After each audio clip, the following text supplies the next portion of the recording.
Hello, I'm Representative Dave Hayes. I'm coming to you here today from the gallery above the House floor.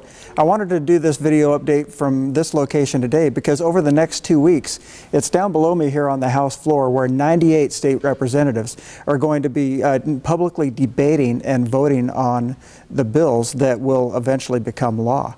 So over the next 2 weeks, like I say, we'll be spending a lot of time here. For the past 7 weeks, actually since January 12th of this year, we've been in committee considering each and every bill that's been introduced and into that respective committee.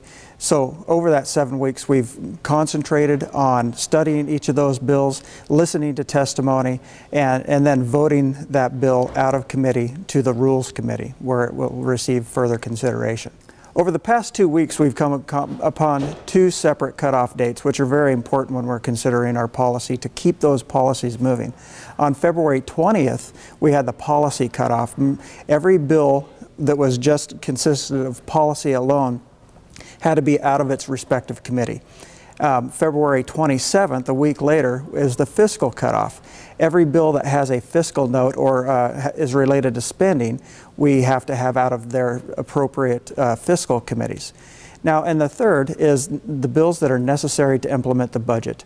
Those bills are still held and within their fiscal committee and continue to receive consideration.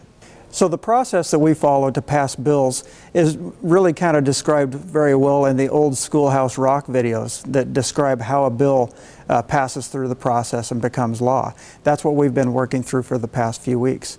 You know, bills really are going through the legislature oftentimes fail, and that's really important thing to consider. You know, we need to pass only the very best laws through the state of Washington that have the best effects on the entire state of Washington. So, you know, a bill has to meet the best muster in a good bipartisan fashion to actually be passed through and get a signature by the governor. So, you know, we have a two-party system here in Washington state, like most other states. We have the majority party, which here in the House is the Democrat Party, who has control over any bill that passes through this House. And then we have the minority party, which I'm currently a member of in the Republican House caucus. And so we have an uphill battle to get our bills through. So they have to be very bipartisan in nature, and I have to work really hard with my colleagues across the aisle in the House majority to pass those bills. So I've been really lucky this year. I've introduced 8 bills total, and 5 of my 8 bills have made it through the committee process and are now in rules being ready to be pulled to the House floor. So that's something that I'm really excited about. It's not very often that a member in the minority has that percentage of bills that move forward. Many of you are probably aware of the transportation tax package that's making its progress through the Senate.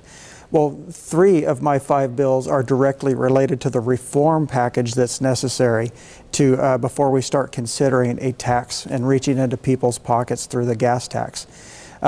So I've been very active in working on those on the reform side of the transportation before we actually consider any kind of spending package on top of that. I also have another bill that would add a district court judge up in Skagit County and help our public safety process and our and the court process up there in district courts.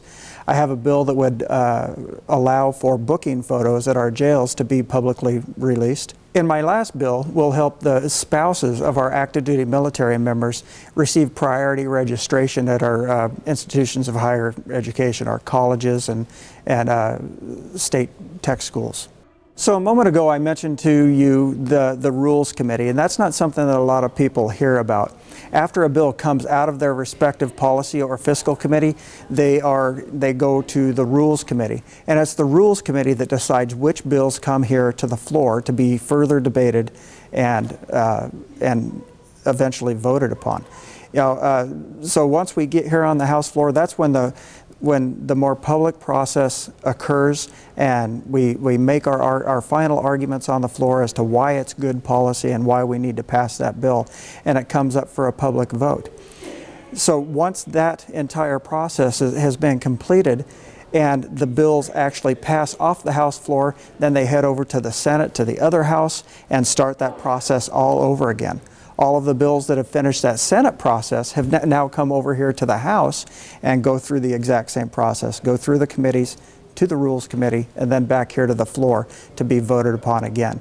Any changes that are made in either of the houses, then we have what's called concurrence meetings to finally perfect that bill and get it over to the governor for a signature.